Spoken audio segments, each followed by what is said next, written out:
بالکل بالکل بے شک. ایک گلی میں انتقال ہوتا ہے تو دوسرے گلی میں معلوم نہیں ہوتا.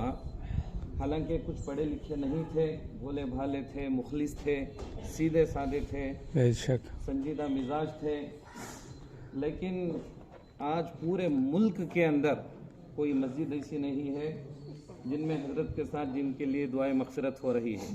جہاں حضرت کا نام آ رہا ہے وہاں زبی بھائی کا نام آ رہا ہے، اللہ ان کی مغفرت فرمائے. آمین آمین.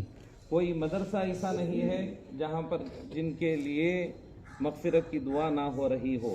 بے شک گاؤں کے ایک مدرسے میں بول کر دعائیں مغفرت کرانا پڑتا ہے. بے شک بے شک. پورے ہندوستان کے مدرسوں کے اندر، بڑے سے چھوٹے مدرسے کے اندر دعائیں مغفرت ہو رہی ہے. بالکل. کوئی خانقاہ ایسی نہیں ہے. سب سے پہلے جو مغفرت کا جو پروانہ پیغام آیا، دعا کا نذرانہ جو آیا، وہ ملک کیا پورے عالم اسلام کی سب سے بڑی شخصیت حضرت مولانا خلیل الرحمن صاحب سجاد نعمانی دامت برکاتہم، زبی بھائی کا نام لے کر خود حضرت وہاں سے دعا کی. اللہ اکبر، اللہ اکبر، اللہ اکبر، نعرہ تکبیر، اللہ اکبر، نعرہ تکبیر، نعرہ تکبیر.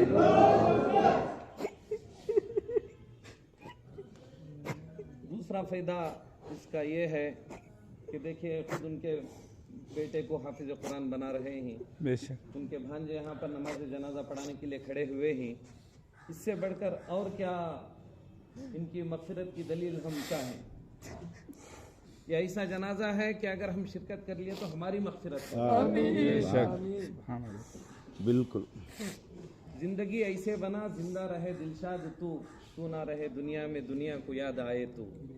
ہم جا رہے ہوں، ہنستے ہوئے جا رہے ہوں، لیکن دنیا والے جو ہے روتے ہوئے ہمیں رخصت فرمائے. تو یہ جنازہ جو ہے ہمارے لیے عبرت دے رہا ہے، نصیحت دے رہا ہے کہ ہم بھی ایسی پاکیزہ زندگی گزاریں. زندگی بھر حضرت کے ساتھ ایک کتاب بیچتے تھے، گھر کو جنت کیسے بنائیں. دعا فرمائے کہ اللہ تبارک و تعالیٰ اس کتاب کے تحت ان کی خبر کو بھی جنت بنا دے. آمین. اسی طریقے سے دیکھیے، والدین بچوں کے سامنے چلے جاتے ہیں، والدین کو دعا کرنے والا کوئی نہیں ہوتا، لیکن یہ والدین کے سامنے جا رہے ہیں، ان کی دعائیں ان کے ساتھ ہیں. بے شک. یہ بھی بڑی خوش قسمتی ہے. تو جنازے کی نماز، دھوپ بھی تیز ہوتی جا رہی ہے، جلد سے جلد جنازے کی نماز بھی پڑھنا ہے. بس اتنی نیت کر لیں کہ 4 واجب تکبیریں، 4 تکبیروں کا پڑھنا ضروری ہے. 4 واجب تکبیریں. فرض کفایہ کی نماز ہے، رخ ہمارا کعبے کی طرف ہے، تابع امام کی. اتنی نیت کر لینے سے انشاءاللہ نیت ہو جاتی ہے. اور اس کے بعد پہلی تکبیر ہوگی، ہاتھ اٹھا کر جو ہے چھوڑنے کے بجائے ہاتھ باندھنے. ہاتھ باندھنے کے بعد ثنا پڑھیں، اگر آتا ہے تو ثنا پڑھیں، ورنہ امام صاحب پڑھ لیں گے، نہیں آتا تو خاموش رہیں. سبحان اللہ تو بولیں. دوسری تکبیر امام صاحب کہیں گے، ہاتھ نہیں اٹھائیں گے، آپ بھی ہاتھ بھی اٹھانا نہیں ہے، نہ آسمان کی طرف چہرہ دیکھنا ہے. دوسری تکبیر وہ کہیں گے، دوسری تکبیر کے بعد یہ بھی درود ابراہیم پڑھیں گے، اللہم صلی علی محمد وعلی آل محمد کما صلیت علی ابراہیم. تو آپ بھی اسے پڑھیں. ثنا پڑھیں پہلی تکبیر کے بعد، دوسری تکبیر کے بعد جو ہے درود ابراہیم پڑھیں. پھر اس کے بعد تیسری تکبیر امام صاحب کہیں گے. تیسری تکبیر کے بعد جو ہے آپ اللہ اکبر کہتے ہوئے، بلکہ تیسری تکبیر کے بعد مرحوم کے لیے جو دعا ہے وہ دعا پڑھیں، اللہم اغفر لحینا ومیتنا وشاہدنا وغائبنا وصغیرنا وکبیرنا وذکرنا وانثانا.